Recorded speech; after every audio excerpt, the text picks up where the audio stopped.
High বন্ধুরা, আজকে আরেকটা রেসিপি নিয়ে চলে এলাম। কি বলো তো, মাছের। ওটা হলো বাটা মাছ। বাটা মাছে টমেটো দিয়ে ঝাল করব।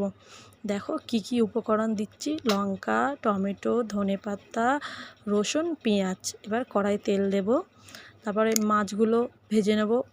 দেখেছো তো, হলুদ ফলুদ দিয়ে মাখিয়ে নিয়েছি, ঝপঝপ করে মাখানো হয়ে গেছে। এবার ফটচট করে ভেজে নিচ্ছি মাছগুলো। এবার মাছ ভাজা ভালো করে কড়মড় কড়মড় করে ভাজা হয়ে গেল। নেড়ে চেড়ে এবারে এর মধ্যে দেবো তেল। ওই যে মাছের তেল দিয়ে ওর মধ্যে দিচ্ছি একটু কালো জিরে, রসুন, কাঁচা লঙ্কা। এর একটু নেড়ে নেব। নেড়ে নেওয়ার পরে এর মধ্যে দেবো সেই পেঁয়াজ কুচি। একটু নেড়ে চেড়ে আবার দেবো এর মধ্যে টমেটো কুচি দেব। দেখো লাল লাল হয়ে গেছে। এর মধ্যে টমেটোর কুচি দিচ্ছি। একটু নেড়ে নেব।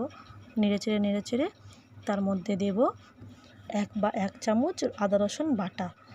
আদা রসুনটা বাটা দিয়ে নেড়ে চেড়ে এর মধ্যে ভালো করে নেড়ে একটুখানি হলুদ গুঁড়ো, লঙ্কা গুঁড়ো, জিরে গুঁড়ো দিয়ে নেড়ে নেব।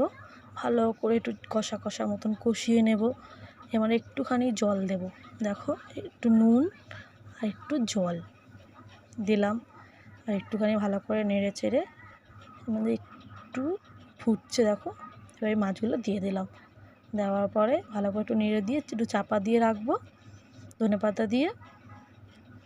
চাপাটা খুলে নিয়ে দেখো কেমন লাগছে।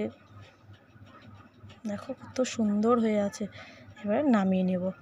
দেখো তরকারিটা দেখো কেমন হয়েছে বন্ধুরা, কমেন্টে জানাবে। আর তোমরা কি